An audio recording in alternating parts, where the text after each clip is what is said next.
great pleasure to be here. As Andy mentioned, my name is Will Elliott. I'm the Vice President for Sales and Marketing here at Contactology.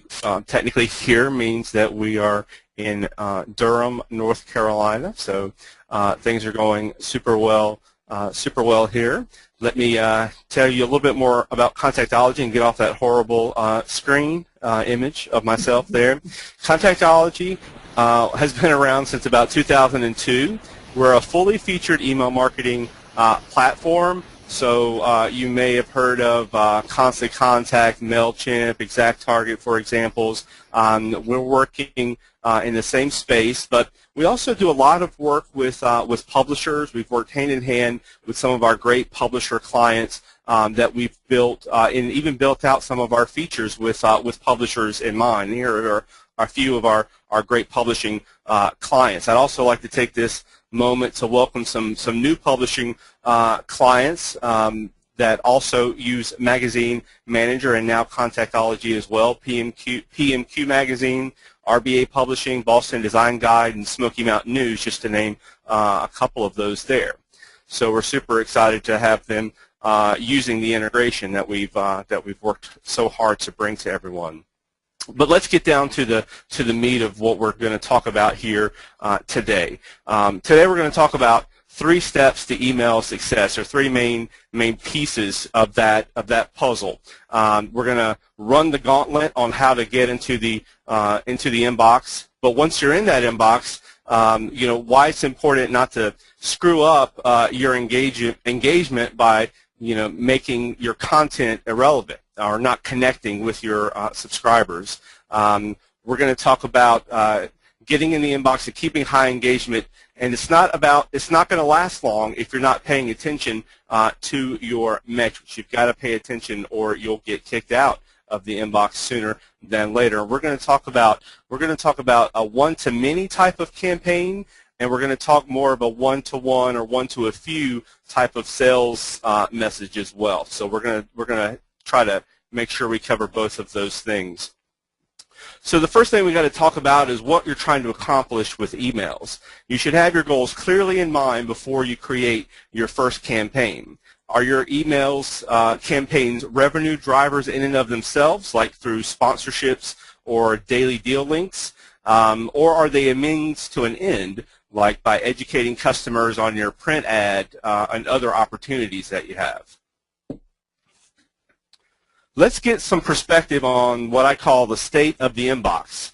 And my fellow Americans, I say to you that the inbox is crowded, to which your reply, I'm guessing, is probably, duh, tell me something I didn't already know. We all have inboxes. In fact, all of us have multiple inboxes. In fact, I'm willing to bet that there's already a few of you that are losing against the craving, the urge to check your inbox as I'm speaking to you now. Andy, I'm pointing at you, by the way, there. Oh, sorry.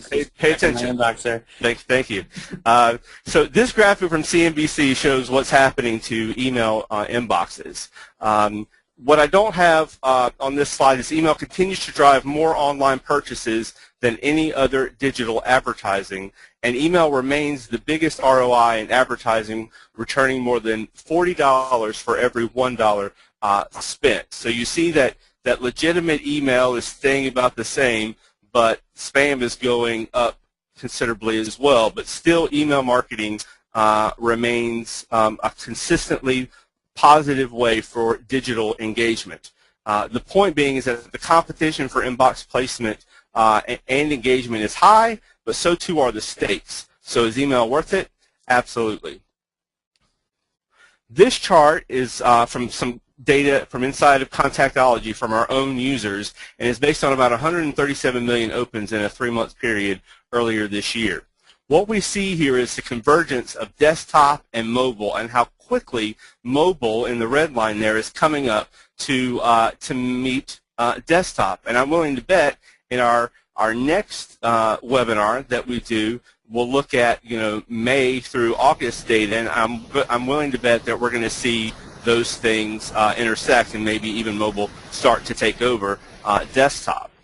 When you say mobile, Will, do you mean all mobile devices like iPads and cell phones, or are you just talking about cell phones? That's a great question, Karen. I'm talking about all devices, iPads, mobiles, Android devices, anything that's not your laptop or your desktop. Great, thanks. Sure, sure.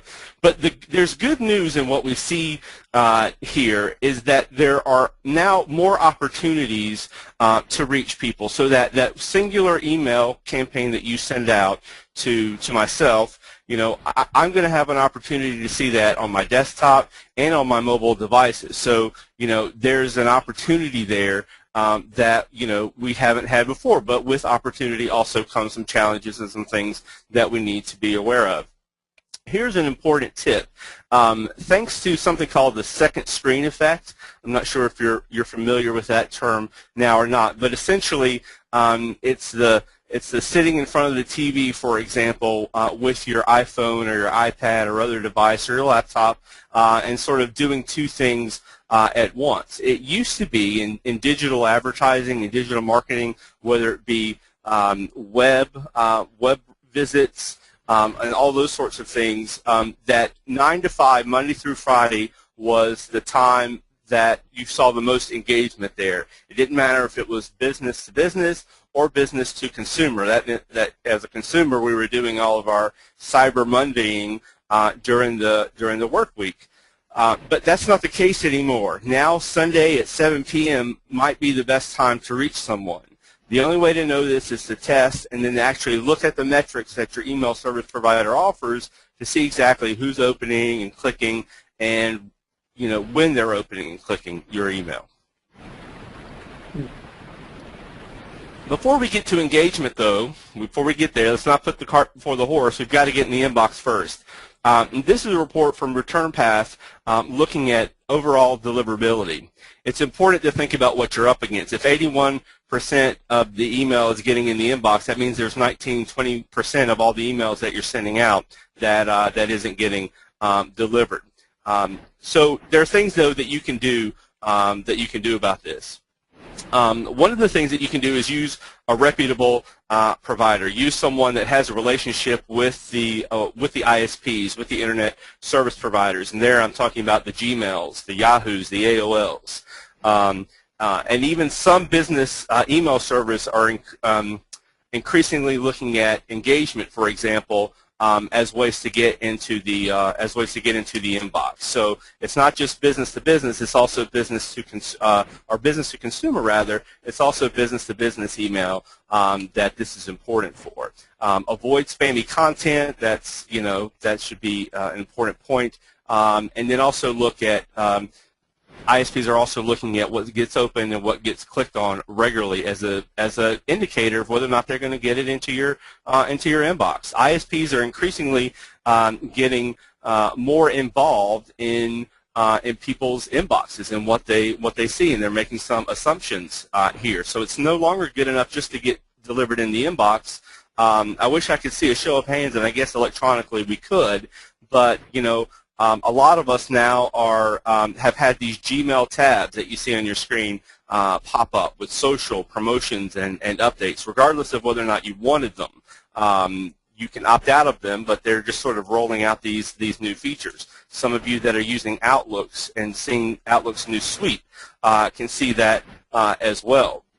So these are all designed to do one thing. And that is, to make it easier for users to get rid of the email that they don't want. It segments it all out. For us in email marketing, this means that you simply must be interesting. And what do I mean by interesting? I'm going to say that several times today. But mainly it means to send what you'll say you'll send. So don't send daily deal or weekly third-party email offers if your subscribers sign up for a monthly newsletter. Send what you're going to send when people opt in or when they expect to hear from you. Don't send things that they're not necessarily expecting to receive from you would be one great example of that. Subject lines, subject lines, subject lines. It's the email marketing equivalent of location, location, location. Subject lines are the most important way to get the open once you're in that inbox.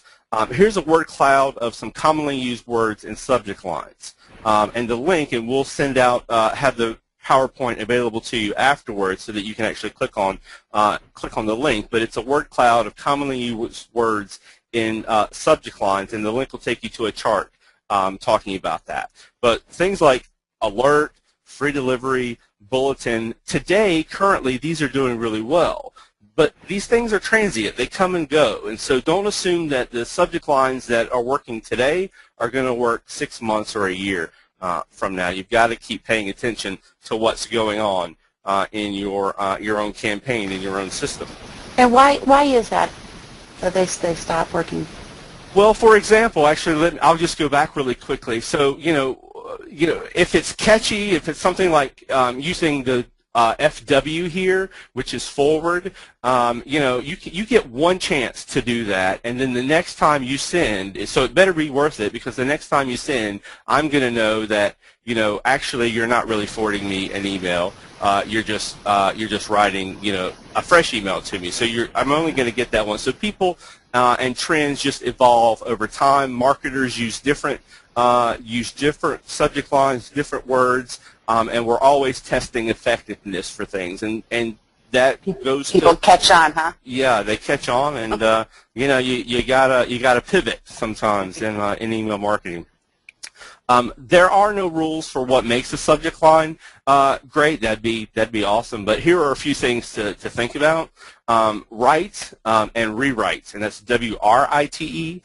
You put time and effort into the body text that you're doing. You're thinking a lot about what's inside the email itself. You should be putting as much effort almost into what the subject line is going to be, because that's the gatekeeper to the rest of the content of your emails. Be short and to the point. Too long in your subject will be cut off in the inbox preview, and I'm going to show you some more slides about that coming up. Mix it up. Don't always do the same thing. Try something new occasionally so your messages don't all look alike. Be clear. A great pun can often make it hard to be understood. Be clear first. You're often the most witty person. You get a joke or you get an idea, but it doesn't mean that your subscriber or the person that you're emailing is going to get that same joke that you're thinking of. And here's important. Don't overpromise. Don't mislead. Your subject should forecast what's in the content of your message. Don't put something in your subject that you're not going to follow up with in your message. And lastly, don't be complacent. Don't ever think that you've got it all figured out. Subject line writing is an art, and frankly, it's one that will never be mastered. You just have to keep trying, and you'll get better with it over time. Yeah, on that note, I think we can segue into you've just got to do it. You've got to start executing and make it happen. So maybe it's a good point here to just kind of lay the framework for everyone to see how exactly you execute this. And what you're looking at here is actually look at Magazine Manager itself for our clients in the webinar. I'm sure the screen colors and so forth look very familiar to you.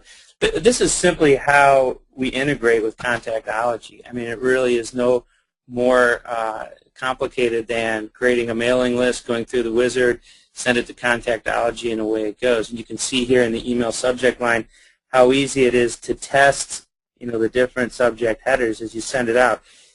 Whether it's a dedicated marketing manager or type of position or person executing these things, or an individual sales rep, we've created the tools and the integrations so that wherever on that spectrum of implementing this in your organization, any person from there and in between can actually do this. Going on to the next slide, it could be something as simple as talking about these subject lines. Is find the ones that work, and whether the example I gave of if you have a marketing manager or whomever might throw these up there, create a category of key, or maybe call it winning subject line and letters, and have these open templates there available for folks to go in and maybe take a great idea and work with the latest, greatest subject line headers that have been working for your organization. Very simple stuff. I think most people would agree that when you keep it simple, you'll probably get people to actually do it, and that's the whole goal here. And of course, it just comes out as a letter. I mean, this is just a very simple text-based email. I'm sorry, going out to the to whomever, maybe your big 50, as Ryan Dorn was mentioning last month, or a couple thousand people in a targeted demographic of your database. So that's right, and it just goes to show that it doesn't have to be an overly designed and image heavy campaign, and that's actually something I'm going to talk about in just another slide or two. But the last sort of the footnote or the punctuation on the subject line is just want to mention some red flags when you're doing that. Some things to avoid are things in all caps. As excited as you are about this advertising opportunity that you have to share with your publishers, ISPs are not excited about it, and so you'll get dinged for having a subject line in all caps, for using the word free. Don't ever put the word free in a subject line, which can be challenging if in fact you are offering something for free. But you got to test and kind of work around that and add it to your body content. Superlatives are a thing to look out for, not only because of the ISP, but just from a general, user perspective. How many best, lowest, cheapest, fastest, amazing things do we see in our inbox, all the time? Particularly if we click over to our spam folder, that's where we'll see most of those subject lines. Lots of exclamation points, or punctuation marks. Use those too. Whichever email service provider that you're using, they should be alerting you to any red flags, both in the subject line and in the body content of your email. They should, like our message quality score deducts points for that and let you know, hey, you might want to rethink this subject line. The next thing from subject line, because it's right there with it, is the sender name. The sender name is important, and it's even becoming more important with mobile and with the new Gmail tabs feature that I mentioned a couple of slides ago. For example, if your message lands in the promotion tabs, all users will see is your sender name, or maybe even a truncated part of that. You see that in the second one there, Contactology, Gap.com, and Marketing Sherpa. If you have relationships with your clients, if this is more of a one-on-one scenario or one-to-a-few, salesperson to prospect or lead or customer, use your own name, and obviously, and not necessarily your brand. But that's just going to depend on the type of email sending that you're doing. When you're creating your subject line and your sender name, think about how your message will appear. The first sentence does matter. Here are two screens from mobile devices. On the left is We Find Love. It's a T-shirt vendor. There's no idea what's going on with this subject line. SDCC turns out to be San Diego Comic-Con. I thought it was San Diego Community Center. And the first sentence, make for a terrible preview. You're receiving this email because you're registered, and that just makes me, snore, frankly. On the right, though, is Unbounce, which is a great landing page technology provider. It's clearly forecasting, as I mentioned before, what you're going to find by clicking on that email. Here's high converting landing page. How to write high converting landing pages is what you're going to find in that content. It's good stuff. It's not overly complicated, but it's things that you need to at least slow down, smell the roses, and think about some of these things sometimes, because it really does move the needle. Persistence is a virtue, as I say. It's not a right. When sending to your contacts, don't be annoying. And here is an example of a series of emails that I and a few other people from my office got from this very persistent salesperson from a company called Zoom Info, and they might be a fantastic company, but Ryan was not doing a great job of connecting with us. This is the last message in the series, which started Ben's our marketing director here. I've made several attempts to connect with you over the past few weeks and haven't had any luck. I think for a second there, Ben thought that maybe he hadn't paid his telephone bill or something, and he was getting a call about that. But you see, it's kind of annoying. It's not providing any value to the end reader, to the end subscriber, if that's the case, or if this is a one-on-one type of message, which it turns out it actually wasn't. because at least 3 or 4 of us all got the same message. But make sure that you're sending content that connects with your audience and frankly doesn't irritate them. So let's talk about something fabulous, and that's design.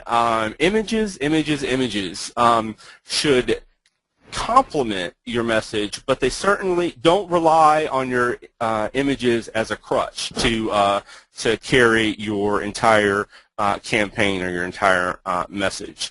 Why is that, you may ask? Okay. Well, some email clients, such as Gmail, block images by default. If you're business to business, you may think that this doesn't apply to you, but you would be incorrect. More and more businesses are using Gmail to host their company email through Google Apps. Here's how the image would look to Gmail users. So you see that all of the images are stripped out of this campaign. It's not particularly, there's nothing here that would compel me to click the button that says download images or always download images from this provider, right? And it also makes you afraid to open it because it looks like it's being blocked from your firewall. Yeah, exactly. There must be something, right, that's a great point, Karen. There must be something wrong with this. Otherwise, I would see something here. Well, here's a message from Old Navy, which is owned by the Gap, and it's a similar campaign, except the people on their team made a more clever use of using text over images. And so the important parts of this message still convey even without the images. So instead of using 30% there as an image, it's actually a text over a background. And so someone can see, hey, there's something that ends on 729 and it's 30%. That may convince me to download the images and be more engaged with the content that's coming through. To emphasize the point, message always trumps the design. Here is the most effective and probably now famous fundraising email that was sent by the Barack Obama 2012 campaign. And it's a little famous now, partly because of the "Hey" subject line. That's all it was. It raised this very simple email. It was an HTML email, but it only has text in it.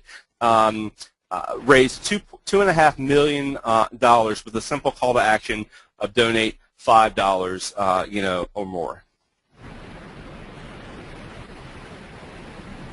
So and on that note, the templates here, in your CRM and Magazine Manager here, a simple HTML word editor. The great part of this is that when you're executing a mail campaign directly from Magazine Manager, the template, all that HTML just flows right into Contactology. You don't have to do anything. It just automatically executes. It's even at the point, if you like, there's a lot of great templates also in Contactology. You could copy and paste that HTML and make them your own templates on Magazine Manager. So kind of building upon some of just want to kind of plant those seeds of organizing, categorizing, adding a system, adding some, repetitive aspect to how you're going about executing the strategy. Because if you don't add some kind of system to it, it's going to be very, very difficult to, get that critical mass going amongst your team. That's absolutely right. And once you get them looking at it, what is it about that email that you that you want them to do? What do you want them to take action, or the call to action, so to speak, in your email? The call to action is the thrust of what you want your message or you want your subscriber to do. This is an example from a software company that we love, SmartFile, and this message goes out to a customer of theirs that just created a free trial. There are lots of calls to action. You see them populating with the little red circles now in in this email. Maybe arguably too many, of them. But which one is most important? Which do you want to drive people to? Sometimes you can have too many options, in an email. So what they did was they tested, and then they redesigned their email. And this that you see now on your screen is their new big difference, right?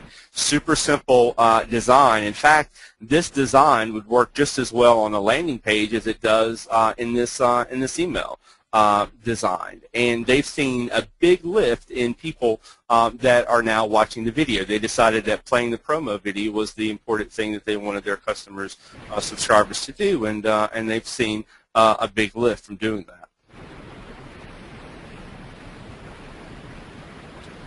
So, quick overview of calls to action. Be action-packed. Avoid the click here to download. Try something like grow your business with an ad, or learn why your ad will do X, Y, or Z. Don't disappoint. Don't link to bad or irrelevant content. If you don't have a good page or download to offer, make your call to action something like reply and let me know when we can talk. Stand alone, that means calls to action should stand out and be obvious. Everything in the message should be moving towards a call to action. Should be pushing, your prospects, for example, down that sales funnel. What types of content make for great links for people to want to click on, make for great calls to action? Some ideas are white papers, media kits, landing pages, case studies, things that provide a value to those customers. And the great thing is that with your email service provider, you're going to be able to not only see what kind of clicks you have, but you'll be able to see exactly which one of your prospects or subscribers is clicking on some of these links that you have. And we'll talk about that right here in analytics. What a great segue I just did for myself. Let's talk a little bit about analytics. Opens, for example. Everybody talks, how many opens did you get? How many opens? And opens is a great metric, but you got to be careful with it. Technically, an open could be someone just scrolling through their preview pane or clicking on messages to mark them as read. I admit I do that all the time just to get them out of the way. But the open metric is good, but it's not necessarily the best measure of engagement, and it's not a standalone metrics. Clicks may be the best way to tell if someone is interested in the content that you have. Before you go any further into the details of the analytics, it's important to know that from the integration with Contactology directly from Magazine Manager, what you are truly doing. Oh, I'm sorry, is there an audio glitch there? No, you sound fine to me. Perfect. What I was going to say is that when you directly send that very targeted email campaign into Contactology, you're taking advantage of the tremendous demographics and the detail and the categories. If it's by a zip code or some business category or an SSC code or something along those lines. Maybe when people are expiring, pulling up people that have done business with you in the last month or haven't done business with you in the last month. But being able to take advantage of that specific information and link it into something that's going to go into Contactology directly, from which you can now see the metrics with a click of a button. Going on to the next screen, you'll see that as you go through the easy-to-use wizard, you send things over to Contactology, and then what you have at your fingertips, real-time information, who is opening, who is clicking through, whether it's an individual email or the whole campaign itself. To give you even a deeper appreciation, hopefully, of this, I think this is how a lot of people are starting to use the tool like this. You go in and, in this example to the left, when you are in a contact record in Magazine Manager, making a phone call, following up, or about to contact this prospect or existing client, you can see here in the notes section they were part of a campaign, the link there circled in red. Simply by clicking that and opening up in another browser session, you can dive into that detail as well.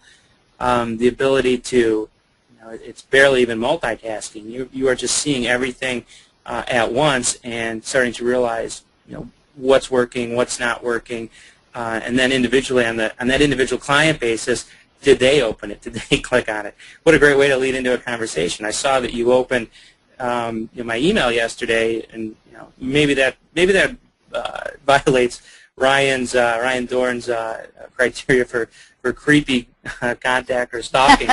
Don't go all Edward Snowden on us, Andy. There, right? Yeah, exactly.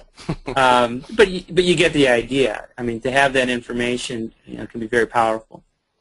It really is, Andy. That's a great point. We often think about email, particularly one-to-many email campaigns, your daily deals, your morning news alerts, your weekender, updates, those types of things. We often think of them just as a didactic pushing out of information from one to the many. But really, the metrics, the analytics, the opens, the clicks that I'm about to talk about, that information makes the communication a two-way street, because you're pushing the information out, but your subscribers are responding to that, and they're giving you feedback based on whether or not they're opening, based on whether or not they're clicking it as spam, if they're clicking through, and not just clicking through, but what exactly are they clicking through? That's something that I haven't mentioned yet in terms of, it's not just about whether or not they click through, but what is it inside that email that they're clicking on, and what kind of insight does that give you? One of the first things we'll talk about, this might be a new term for a few of you out there, is the click-to-open ratio. We talked about opens as being one metric, but a better metric to look at engagement arguably is the click-to-open ratio. And that's a simple, all of your opens divided by, or rather how many clicks that you have. Your unique clicks over your unique opens equals your click-to-open ratio. CTO, or click-to-open ratio, is a great measure of whether or not your content is landing and whether or not it's connecting. Higher number can be an indicator that people are seeing what they expect when they open. A lower number could mean that could be a couple of things, frankly, but generally speaking, it means that something isn't quite connecting, isn't quite working. Data, big data. Hey, Bill, can I interrupt you on that? I had a question about that. Sure. Are there any examples that you could cite, maybe? I know it's very, very relative to the audience and the message and so forth, or whatever it is you're trying to execute. But are there some ballpark, benchmark numbers, percentage-wise that you might consider high or low? I mean, low, obviously, probably near zero. But what is good? I mean, maybe 30% is high. Does it have to be north of that? Like, insight into that? Sure. It doesn't have to be north of 30%, and 30%, is a good number. It varies very much by industry, and frankly, it varies considerably by the source of the subscriber itself. It starts at that very beginning moment when that subscriber is deciding whether or not they want to sign up for your email, and what it is that you're promising them, at that very moment. And that's what I was saying about it being a forecast of what they're going to receive in that content. The more transparent you are about what they're going to receive, the better your rate is going to be. But an open rate of 12, 15, percent is probably pretty average in what we see. Anywhere from 15 to 20%. Would be a good number. 10% or lower doesn't necessarily mean that you're. All that really means is that you're not connecting in a way. You need to make some. You might want to make some adjustments to get that metric up a little bit higher. So is it opens divided by clicks? That's right. The CTO? No, clicks divided by opens. Yes, that's right. It's clicks divided by opens equals the click-to-open ratio. Okay, thank you. Sure. There's a question someone asked. So the way to get those numbers up is to put that data that you have, all those metrics, and to put them to use. Data, particularly about email behavior, as I was mentioning earlier, helps you to send more interesting content. If you knew nothing other than who opened and where did they click, you could create unique messages for your audience.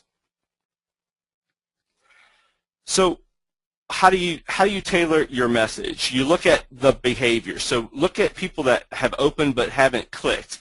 Think of this as, you know, like a cart abandonment type message. It's a call to buy to someone who's probably was thinking, you know, about it, but then left. They never opened. So these people haven't shown an interest, you know, at all. Maybe it's a good idea to educate on the ROI of an ad in your, you know, in your publication, instead of going for the hard sell. You know, opened and click. You know, these are your most engaged people, your most engaged subscribers, your prospects. Reward them, offer them a deal, or just say, you know, thanks for being a great subscriber. I can talk to you all day, and literally I could, about, but I won't, about, you know, the ins and outs and the best practices and this and that. But there is only one way that you're going to know, because everyone's email strategy is unique to your own publication, to your own business, to your own subscribers. Something that you know, works in Newark, New Jersey is not necessarily going to work in Lubbock, Texas. To that audience, even though the publications might otherwise be the same. And the only way to know is going to be to test. We call that A/B, or multivariate split testing, and the ability to take one message and just create some variants or some examples, samples messages of the same content, but switch things around a little bit. You can create 2 or multiple versions of your message and test them, and then to send them to, in this example here, we're sending to 14% split, and whichever of those A or B splits does the best, we're going to reserve that and send that to the rest to the other 86% of the people on my list. And the theory there and the science is that is going to give you a better overall engagement rate with that.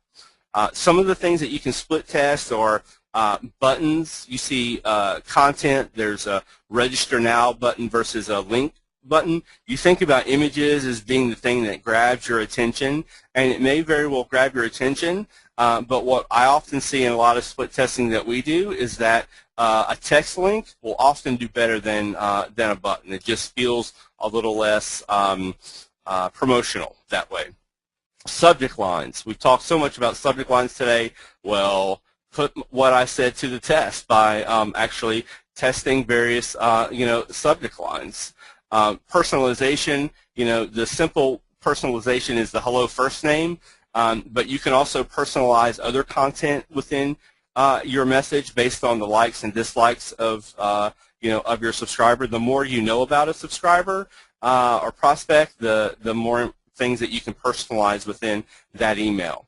Talked earlier at the very beginning about sending time. You can test that. Test, you know, 9 to 5 versus, you know, 7 p.m. and see what your response rates look like at that point.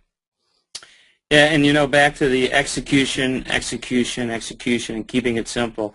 I would encourage in our existing clients here in the webinar to jump in and give this a try. It really is that simple. To get going. Simply go into the Communications tab, click on the Blast emailing function, and then as you go through the easy-to-follow wizard, it will send to Contactology. You can find you know, some nice videos and some more information directly in the help section. Maybe toggle over to Karen, and Karen can point you to and show you exactly, you know, what we're talking about there. If you can shift over the presenter screen. And while we're doing that too, we've got some questions here because we're about to wrap up. Well, I'll tell you what, we'll flip it back to Will here momentarily and allow him to wrap up. But see, Karen goes in and simply go into the help section and just type in a keyword search for Contactology. I mean, that's how easy to use the help section is here in Magazine Manager. Click on the search button, how to integrate Contactology, and here's how you get started. Simple as that. Simple as that. Good stuff. So on that note, shifting back over to Will, any final thoughts before we get into some questions here, Will? No, I don't. I think that you've got the data, you've got all that information in Magazine Manager. It is a shame to to not use it, to not take advantage of that. And again, the great thing about your ESP is being able to tie that information back to the individual record in Magazine Manager, seeing exactly what that person clicked on, even though you might not want to point that out to them, that, hey, I saw that you opened my email about that offer, why didn't you call me back? I probably wouldn't go that route. I don't think Ryan would recommend that, or anyone with any sense whatsoever. But it will sort of help you decide who are your prospects that you need to spend, that you might want to, that are a little hotter leads, and where to spend your your valuable time. Email marketing is a great and growing medium. It continues to outproduce most other social media and digital online channels. So it's not going anywhere, and I recommend anyone spend the time to to test and to fine tune your message. You'll see big lifts in your engagement and hopefully in your revenue as a result. So. With that, I'd be happy to, I'm sure you would, Andy, as well. Take some Will, on that note, too, it's you just reminded me of a pretty interesting nugget of information. Listening to a speaker keynote last week at the Florida Magazine Association. It was Carl Landau speaking from Niche Media, and he was talking about the any promotional email campaign. One of his observations, he called it a Carlism, was that in a promotional exercise, folks focus about 90% of their time on the design and about 10% on their list. And all of these great ideas and so forth can be for naught if you're not sending it to a clean list, to a well-targeted audience that you're trying to reach. And that's where leveraging the power of that information in your CRM is just vital. And I really took that point home last week when I heard it. Yeah, that's a great point.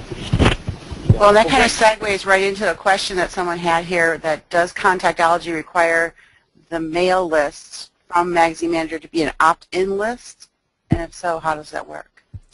Well, let me make an assumption there. So we're talking about a double opt-in list is one thing, and no, we don't require lists to be a double opt-in list. And we're also there's a distinction between with the Magazine Manager integration and the prospect and lead lists that are not necessarily opted in versus your marketing, your newsletter type messages, which should definitely be opted in, because that will affect deliverability, reputations. That said, no list that is either rented or purchased should ever be added to any email service provider, be it Contactology or Constant Contact or MailChimp, because that'll cause a lot of spam and bounces, and then cause some issues, and may even get your account flagged by your email service provider. But typically with the sales type emails, the text stuff, it's usually not that much of an issue. Excellent. Here's another question. Sending an email as one whole image, a PDF with text and images is not a good practice, correct? So getting a text within the PDF is probably it's an image, right? It's not readable. Right. That is, whoever asked that, that's a great question, and we have seen that people doing that in the past. It's a horrible, horrible, horrible idea. Don't ever do it. There's a million things that is going to go wrong with that. So even if it does get past the ISPs into the inbox, you're putting everything into that one image. So it's going to be a blank screen if people don't have images downloaded. Also, it doesn't give you the ability to to provide click. So let's say I've got several different, ad opportunities coming up, and I've got links to my media kit for each one of those. It's not, if I, setting those up as separate links is going to allow you to see which of your prospects are interested in which of the units that you have. You can see what they click on. But if your whole email is one image, you've got essentially one thing that you could link that whole thing to one click. But it's not going to work for deliverability. You can, that said, with some ESPs, Contactology included, add a PDF to your message as a download or as an attachment. If you want to, include a sales sheet or one-pager with your email content, you can include a link to click to download the PDF, and I definitely recommend that. Would you recommend the link more so than the attachment?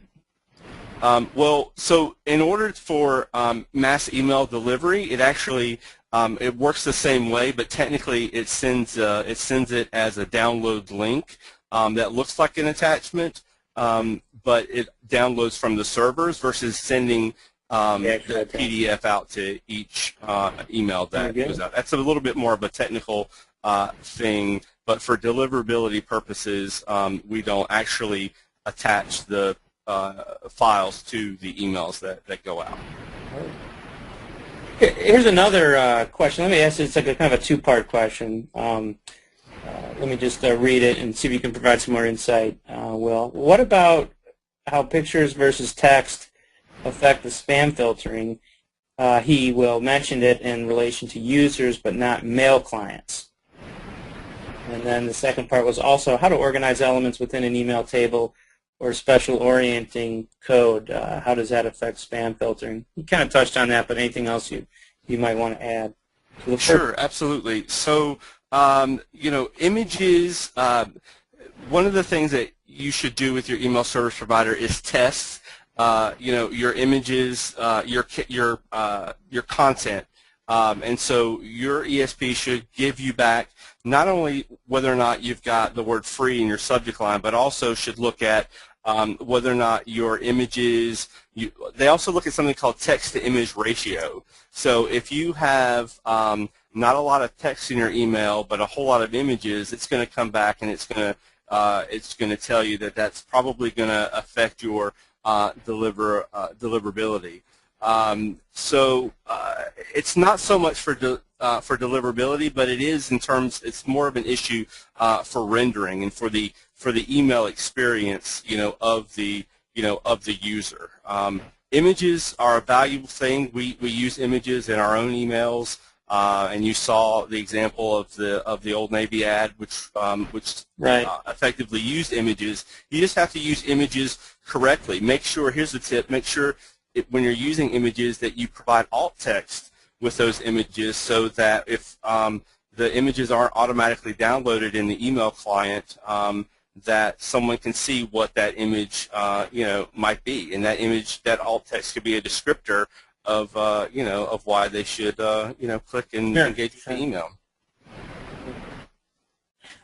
Great. Well, here I'm sorry, and there was a second part to that question I was just remembering, regarding using tables and HTML style. Never ever use CSS for your email. You always want to use HTML. Using tables is also recommended for creating your email content. But again, test, send it out. And let your email service provider give you some ideas with that. Excellent. Let's see a few more questions. Yeah, we've got some time here to answer them. Someone's looking for a little more clarification on with respect to open and click behavior. How exactly again do you respond to this group? Is the question. So maybe it's just some pointers there about maybe how to segment it after you've reviewed some of the open and click metrics. Absolutely, that's a great question. So we often think, I've talked a lot about your most engaged subscribers, but you can sort of flip that around and talk about your less engaged subscribers, so the people that aren't opening, that aren't clicking, at some point they were interested in, or at least thought they were, in your email content, in your publication, in something, right? But they haven't connected with with your email, content. So we see companies with Contactology doing what we call re-engagement campaigns. They're segmenting out the people that haven't opened or clicked on an email within the last, say, 3 to 6 months, and they're targeting them with special subject lines, special offer, win back emails, would be a good example. A percentage off your next print subscription, would be an idea. So it's important to keep your engaged subscribers happy and engaged, but email addresses aren't always that easy to come by, and before you write off 1,000 email addresses or 10,000 that haven't opened or clicked, you might want to segment them out and target them and make sure that they're still interested in getting your content. I get a lot of emails every single day, and I don't get a chance to to go through all of them, even though I'm interested. I don't necessarily delete them because I'm gonna at least my intentions are that I'm gonna come back to them, right? Yeah, you should save them for later. I'll get to that later, but that's good. That's still there. Yeah, absolutely. Can we get to them all? No. Here's a quick question. Let me try and answer this one. How do you make a button? Do you make a graphic and then insert it, or is there an easier way within Magazine Manager? Well, like any HTML editor, if you're a novice, I find the easiest way, as I would consider myself, to be, as I would probably try and copy and paste an example of it. And I know, like in Contactology, there's great templates in there, so I would find a button, and then I would copy it, and then I would start maybe playing with the colors, change the text to it. That would be my recommendation. What do you think about that answer, Will? I think that's a brilliant answer, Andy, as I think all of your answers are. Absolutely. There are also some easy button making websites out there as well that allow you to add a color, add a shape, and add some text to it. So there are plenty of options. Just Google free online button maker, and they will they'll do that.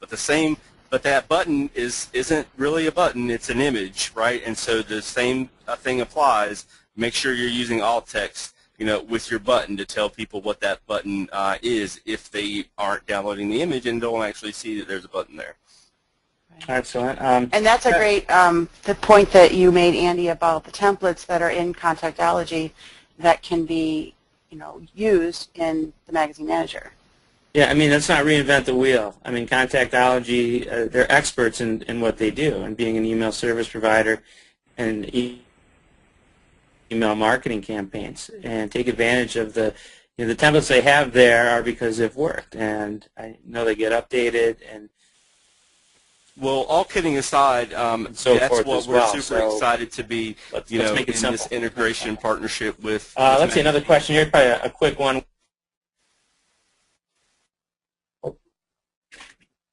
Hello. Will, are you still there? Can you explain why some images never render in one's in? Whoop.